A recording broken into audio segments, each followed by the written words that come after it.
It is Thursday night at 7 o'clock. So you know what time that is. It is time for my weekly YouTube live where you're the boss. We can talk about anything that's on your mind, anything that you're curious about in the real estate market, anything that's going on in Northern Michigan. Every Sunday, I release a video. Every week on Sunday, I release a video for over 2 years, and the lives are just another opportunity for us to connect more directly instead of just watching the videos and commenting. Drop a note. Let me know where you're from. I love to know where people are watching from. So I really appreciate that. I'm a little under the weather this week, but I'm going to try to plug through. I get sick like once a year. And it always happens to be in March, it seems like, which is probably why March is my least favorite month out of the year. But only half kidding. I think I'll make it through. I've got some water. I've got some medicine. So life should be good. Got a great topic tonight. 25 things I would do if I were buying a home this spring in Northern Michigan. I think this is very valuable. I've got a ton of people we're helping try to find their little slice or their big slice of Northern Michigan. And we're getting into crunch time. I was talking to one of my great clients today and we were starting to do the math, and it's like, and I never want to put pressure on anybody because everybody moves at their own pace, but you've got 90 to 100 days if you want to buy a house this year and enjoy Northern Michigan summer to some extent. If you don't care about the summer and you just can only buy a house, later on in the year, that's perfectly fine too. But it seems like every year summer goes quicker and quicker. And maybe that's because I'm getting older and older, but that is definitely something we're experiencing. A couple of things we're going to talk about before we jump into it is mortgage rates. That's always a hot button topic. And I'm going to share my screen here in a second. Share screen. Weekly mortgage demand surges 11% higher as interest rates drop for the sixth straight week. So early on, when I thought, a year ago when we were talking about interest rates dropping, I thought it would be a more percent. I thought it'd be a bigger jump. But what we've seen so far is it seems like interest rates are dropping the most minuscule amount at a time, but steadily. So this article goes on to say, let me pull it up. The average contract rate for a 30-year fixed rate mortgage, which is the type of loan most people get, with a conforming loan balance of $806,500 left. What conforming loan balance means is anything over $806,000 has it's a different type of loan. So for anybody looking for a house under $500,000, rates decreased they were 6.73. They are now 6.67, which, as you can see, it is coming down. The rates are coming down, but it is a very slow drop. It's almost like an IV drip. So it'll be really interesting to see what that causes. I truly, and I've been saying this on my videos and the lives, it seems like interest rates in Northern Michigan are going to drop as we hit the spring market, which I think is going to be a perfect storm for a lot of competition, people coming out of the woodwork, people putting their houses on the market, because it's going to be, it's crazy to me how much snow we lost in a short period of time. I thought we were going to have snow until July 4th. I thought we'd be sitting on snowbanks watching the fireworks, but snow's gone in Northern Michigan. 65 degrees tomorrow, 65 degrees Saturday, tons of rain. So spring is certainly in full effect. That brings the spring market with it. We are seeing some houses that have been on the market that didn't sell that suddenly got great offers and are now selling. And that's just sort of what happens every year when we hit spring. So this is a really interesting article about how much.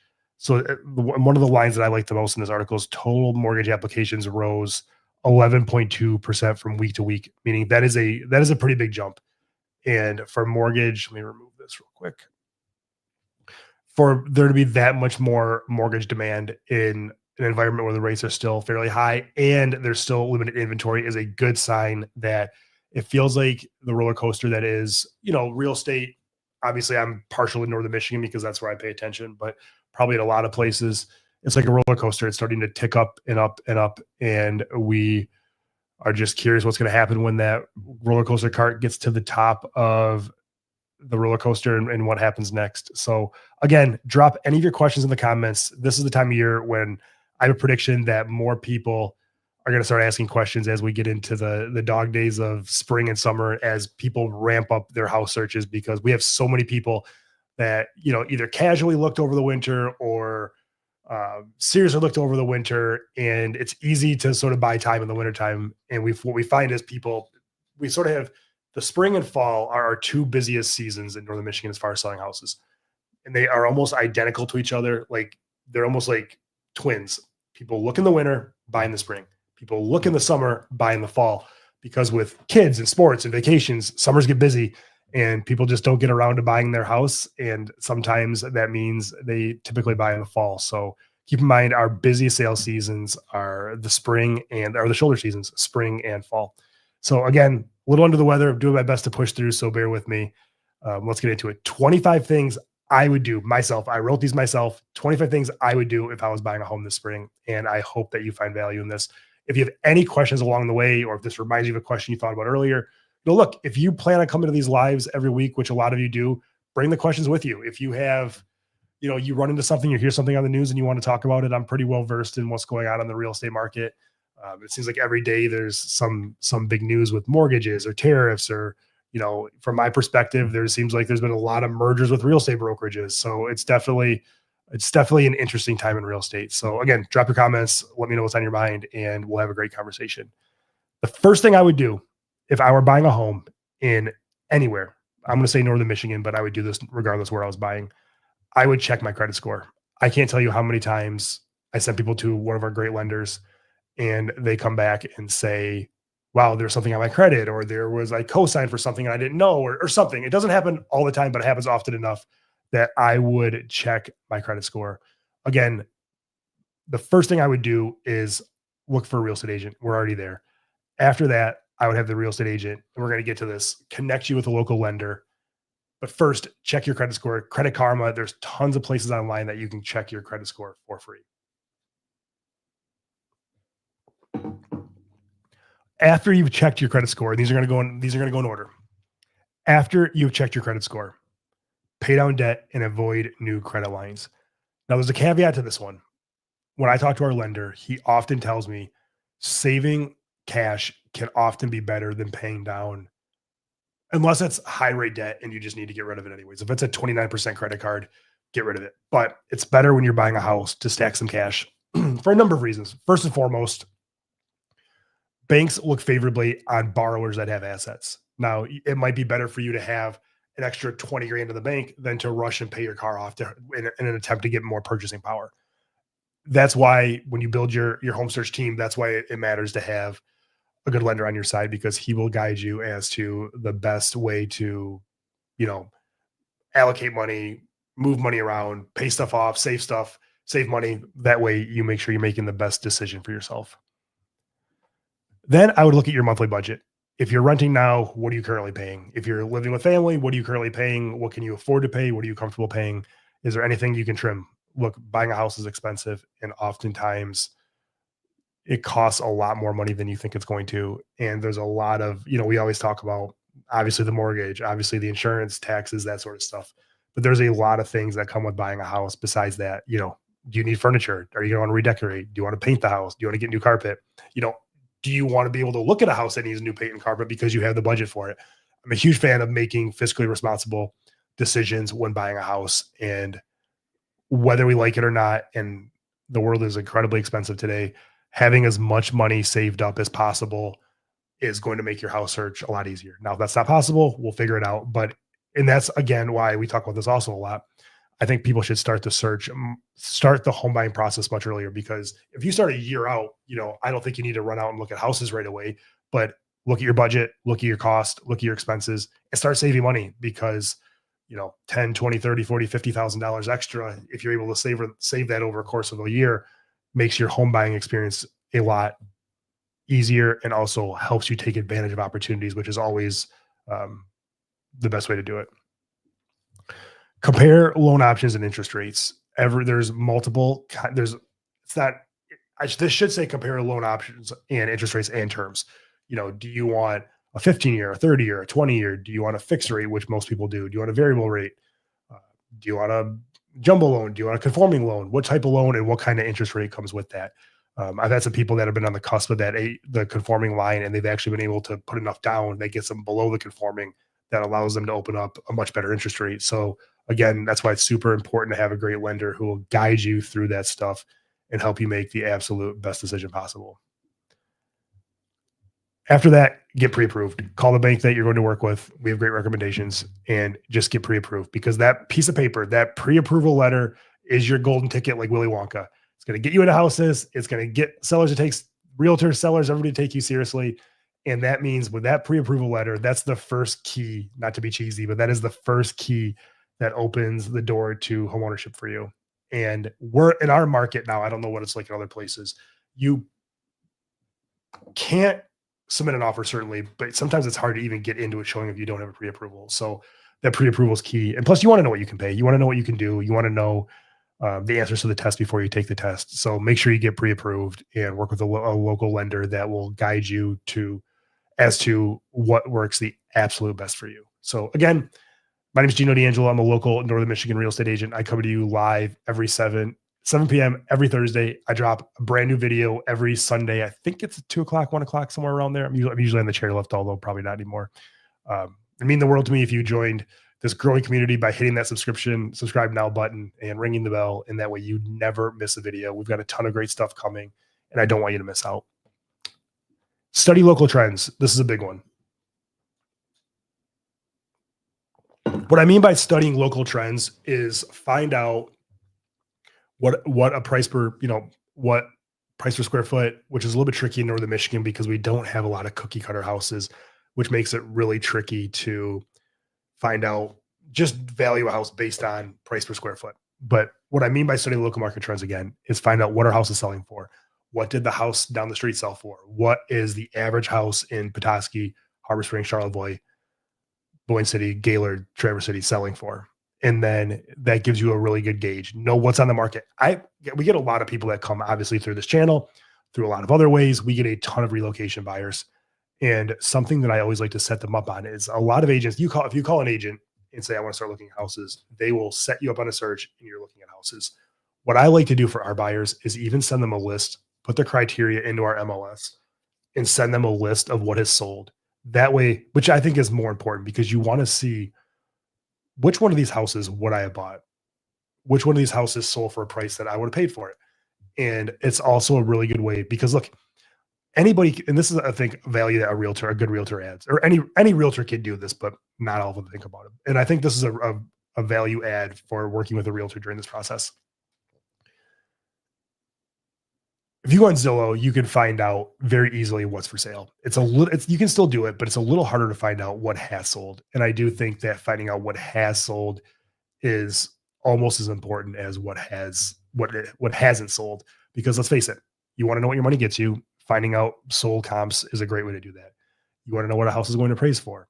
The best way to find out what a house is valued at is not what the house is listed at. It's not what the owner paid for it. It's what like-kind properties sold for in the last 6 to 12 months. Appraisers really like to stay in that 3 to 6 range. In Northern Michigan, it's often hard and they sometimes have to go back to a year. But when you're talking about valuing property, it's just as important to know what is selling than what has sold or what hasn't sold and still on the market. What has expired, what's pending. You go on Zillow, and our MLS doesn't do a great job with this, but if you go on Zillow, you might see a house that's available, but it's been under contract for 2 months. So just really getting to know the market trends and monitoring the inventory. This is very along those lines of just finding out what is on the market, what's coming on the market, how often are houses coming on the market. I find that a lot of my clients that take a little bit of time to buy a house or start the process early become almost experts, almost more of an expert than I am sometimes in a very finite segment of the market, meaning a house from 450 to 500 in Petoskey, 5 minutes from downtown. They're so dialed into that specific micro market that sometimes it's hard for me to even keep up with them.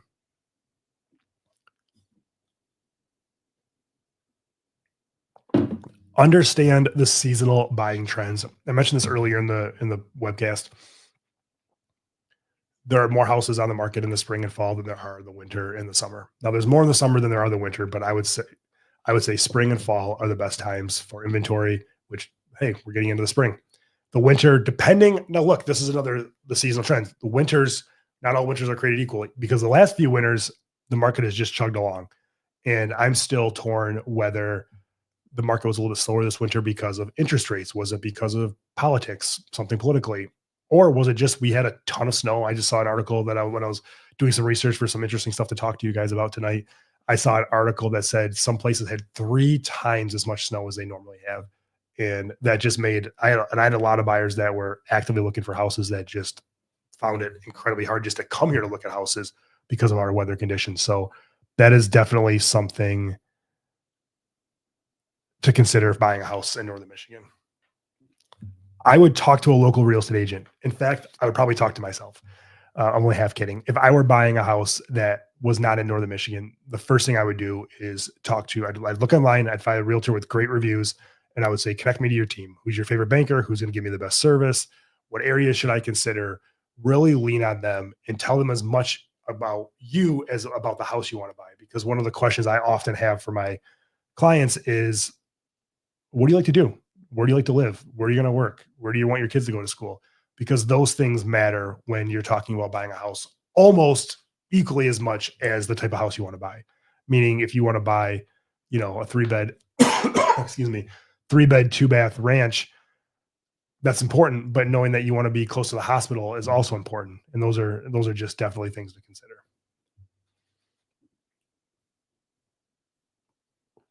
This is something we've really helped a lot of people with. It's a little trickier in Northern Michigan, to be honest, because I was just talking to a client tonight and I said, if you're looking in a certain area, if you want to be downtown Petoskey, downtown Harbor Springs, a certain subdivision, you want to be in Bay Harbor on the whatever, it's very easy for us to just call the neighborhood or knock on doors. We can certainly do that. If you're looking for something very specific, it's a little trickier. Now, we still look at for sale by owners because a lot of them will work with real estate agents. We look at old expired listings. And last year, I'm curious how this year will go, but last year I should have counted. I think we sold 4 or 5 houses that were never on the market, which in a competitive environment with low inventory is a blessing for our buyer clients because look, they didn't have to compete with anybody. And the sellers liked it because they didn't have to put the sign on the yard. They didn't have to tell the neighbors they were moving and they were able to move on their terms. And if you find a buyer that just needs a house but isn't in a super big hurry, and you find a seller that wants to sell but on their terms and at their pace, that can be a great option for both parties. So let me know what you think. Drop a comment below. Let me know if you've ever bought a house off market. If you ever mailed a buyer a letter or seller a letter. Love to know your thoughts. Visit neighborhoods at different times. This is interesting because you want to go through their, you don't want to you don't want to stalk the neighborhood or weird anybody out, but drive through the neighborhood, see what it's like in the morning. What's it like at night? Are there people in their yards? Are there people running? Are there loud dogs? We do a lot of video tours for our clients. And that's one of the first things I do is what's the noise like? Is there, if you drove through Kalamazoo Street in Petoskey at, I don't know, 11 o'clock in the morning, you'd say, oh, this is a cute street downtown. If you went by there at 3 o'clock when school run out, you would say, this is chaos. Now, I know a lot of people that live on that street, they love it, but that is definitely something you're going to want to know because your commute, your life is going to be affected by being on that street when every school in Petoskey starts for the day and ends for the day. Check school ratings. This is a big one. If you care about schools, if schools are important to you, niche.com is our favorite site. We use it all the time. Our clients use it all the time. One good thing about Northern Michigan, and I think this is probably part of why it's so expensive to live here, is most of the schools, not all of them, but I should do a study. I want to say, I'm going to say 90%, even though I have no factual evidence to back that up. I want to say 90% of the schools in Northern Michigan are good. Petoskey, Harbor Springs, Traverse City, Boyne City, Charlevoix. I had a client that said they wanted at least a B plus rated school or higher. And I spent an afternoon going through the list, and every single school besides like one, I don't even remember which one it was a B plus or better. So again, I think that when you talk about an area that's really seeing values increase, I think you need natural beauty. I think you need an area where people actually want to live and take pride in living and, has almost like a little bit of like a prestige, like a brand to it. Good hospitals for people that want to retire, and then good schools for people moving here that care about schools. In Petoskey, Traverse City, the whole region has all of that. So again, I think that's definitely one of the reasons that this area is so special.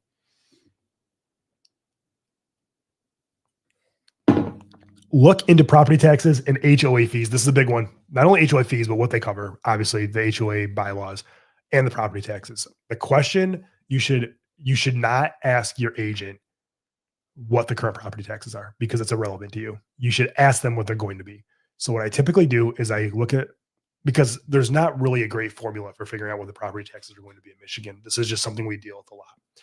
So what I would do is say the taxes are right now they're $3,000 per year, but the person has owned this house for 50 years, and we know that it's going to be uncapped and they're going to go up. State of Michigan, you just Google state of Michigan property tax estimator. I probably use this website 10 times a day. You can type in the county, the township, and the school district. Put half of the purchase price in because that's the SEV, and then it'll spit out both the homestead and non-homestead tax. I would look at that number in comparison with what the current owner is paying and realize you're probably going to land somewhere between the two. We typically find it's between six, and this is just my very small sample size, that the property taxes typically land between 60 and 70% of your current purchase price, which still means it's not going to feel like it, but it still means you're getting a discount on the taxes because I don't know anybody. Now, if you're watching in Northern Michigan, let me know. If you're watching from Northern Michigan right now, this is a good question. If you're watching from Northern Michigan, whether it's live or the recording, tell me what percentage your property taxes are based on what they could be. Meaning, look at what you think your house is worth, and I can help you if you want help with that, and then factor your property taxes because I've been looking at this for a while now. It seems like between 60 and 70%. So you're still getting a deal based on what those taxes could potentially be. And what's nice is once you lock in, the price can only go up by the percent change in the CPI, meaning it will jump up when you buy it, it'll jump up the first year potentially, never jumps up again, just a slow, casual increase to match the consumer price and the percent change in the CPI consumer price index. Review safety stats. Northern Michigan is a very safe area, but things happen and you want to make sure, I get the first three questions I usually get on the initial call about when people want to move to Northern Michigan is how are the schools, how are the hospital, what's the crime rate? Right now, we have a very low crime rate. I haven't looked in a while, but I should to see if anything's popped up that I missed while I was talking to you guys. I do believe that Northern Michigan still has a very low crime rate. Look, there's crimes in every area. You hear about stuff that happens. And again, in an attempt to help you, whether you're buying a house in Northern Michigan or anywhere, make sure you check the safety statistics to make sure that you are buying into a safe area. Map out work and daily essential commute. I'm a big person. I believe in manifestation. And I think if you believe something strong enough, it often happens. Like this YouTube channel. I thought about this YouTube channel for years before I did it. And now we're here talking to each other on a Thursday night. I think it's fun. If I were moving into a new area, I think it would be fun to drive through a neighborhood I wanted and then drive to where I work or drive to the school or drive into town just to get a feel of what's that like. Because I think sometimes your soul will tell you, and again, this is a little bit spiritual, but your soul will tell you, yeah, this feels good, or no, this doesn't feel good, or yeah, I love that I get to drive along the water. Yeah, maybe the commute's a little bit further, but I get to see the water the entire time. Or I don't have cell service. I don't want to live here because I don't want to, this would be a big deal for me. I don't care how nice the house is. If I get interrupted cell service, I'm not going to live there. So those are just the kind of things that I would definitely consider. You probably have your own. Drop a comment below. What is your non-negotiable in the commute? Do you have to have a good view? Do you have to have cell phone service? Does it have to be a certain distance? Whether you're watching this again live or the replay, drop a comment and let me know exactly what are your commute must-haves.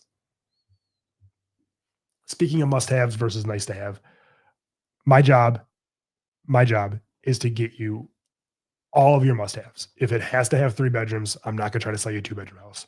If it has to have 2 baths or 3 baths, those are the must-haves. I'm going to get you all those. I'm going to get you every single one as any good real estate agent would. The nice to haves, the heated garage, the outbuilding, if that's a, want to have versus a must have, those become a little trickier. And usually you've got to pay a little bit more than you want to for the nice to haves. So, and oftentimes it's kind of funny is there's 2 people buying a house. They each have a different list of must haves and nice to have. So that is a negotiation they have to handle between the 2 of them. Check comparable sales. We talked about this a little bit earlier. Check if you're buying in a subdivision, or you're buying downtown, or you're buying an area with, immediate competition, check what they sold for. We can certainly help you with that. It's something we do every time we write an offer. And that way you can get a good gauge as to how much you should spend for a house. Look for red flags during the showing. Does it look like the house was taken care of? Does it look like the people cared about the house? Again, is there a barking dog next door? Is there a airport next door? That's something in Traverse City we're dealing with a lot right now is that airport is getting so busy that, and it covers such a big area that some people have determined that they didn't want to live in a certain part of downtown because they didn't want to deal with the airport every day. So making sure you're looking for red flags. And look, red flags, that's a very subjective thing. Red flags, what's a red flag for me might be different than a red flag for you. A barking dog next door would be a red flag for me. A barking dog for somebody that loves dogs might be a plus. They might pay extra. Um, but again, this is an attempt to make you these conversations, whether it's this one or the ones we have in the weekly videos or every other live, my job, I feel that my job as a resource to you in Northern Michigan real estate is to prepare you to have, and whether you call me or you call another great agent in Northern Michigan, or you're not even buying in Northern Michigan, or you never do, and that's life, is to make you as armed mentally, emotionally, not physically, to have the best experience possible. Now, does that mean sometimes I have to tell you things you don't want to hear? Of course. I don't like to do it. I'm a nice guy. I like to make everybody happy, which is why I come on here at 7 o'clock at night after the office has been shut down to help you become a better, more savvy real estate buyer. My job is to give you all the tools, all the resources to have the best possible buying experience. Because right now, you're sitting across the desk from me the same way you would if you were in my office thinking about buying a home, but I can't see you. I don't know who's out there. So I'm talking into the camera, trying to give you the most unbiased advice that I possibly can about how to have a successful home buying process in Northern Michigan. Another one, review the seller's disclosures. That should be one of the first parts. We send them out as part of our showing. Review the seller's disclosures. That way you can find out when was the roof replaced, when was the septic pumped, a litany of other things that will give you a much better understanding of what you're getting into when purchasing a house. Along those lines, get a contractor's opinion if needed. Look, we don't run into it often, but if you need a foundation expert, a roof expert, electrical expert, a plumbing expert, we have all those people for you and we can get them in right away. I want nothing more. I don't care how much you spend. If you spend $200 million or $200, I want you to be happy with what you buy. And I want you to be confident in the purchase, meaning, you bought a solid house. We haven't had I can't think of the last time or if we've ever had anybody buy a house and think, man, that was a piece of junk, because we are very thorough in the process. And those home inspection reports, the reason they cost $1,000 or $1,200 or $800, depending on how in depth you go, you're going to get an 85-page report. It's going to have everything you could possibly know about this house in a snapshot of time. So those are incredibly available, incredibly valuable. And there's nothing wrong when you have a home inspection done. It's like going to your family doctor. If he or she, your family doctor, raises a red flag about something, they send you to a specialist. That's exactly what happens with home inspections. If the inspector says, I'm not an foundation expert, but this foundation looks a little bit off, call the foundation expert, then we call the foundation expert. And that's definitely, again, a good way to make sure that you're buying a solid house.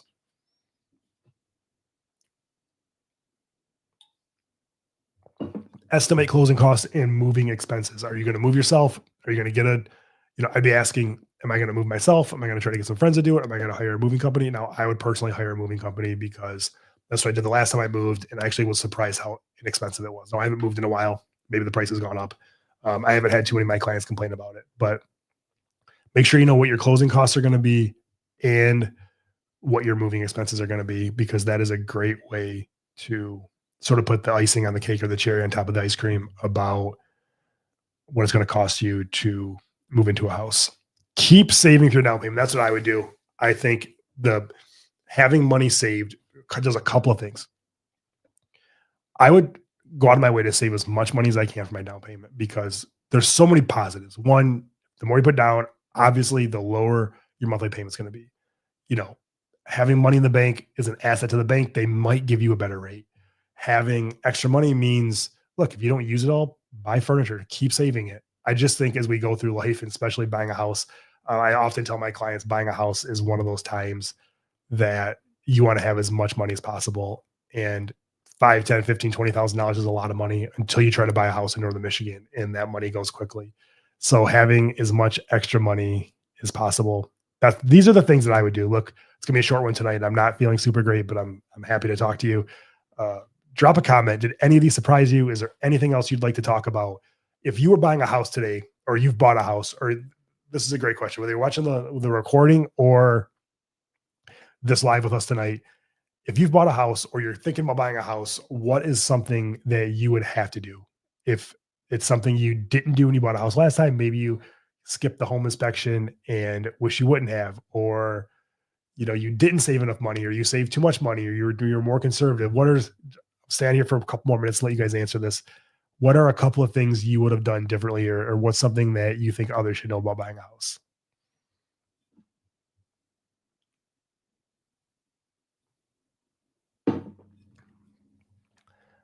All right. Make sure if you're watching the recording, drop a comment. Let me know if you have any questions from watching this, and I will see you guys next Thursday.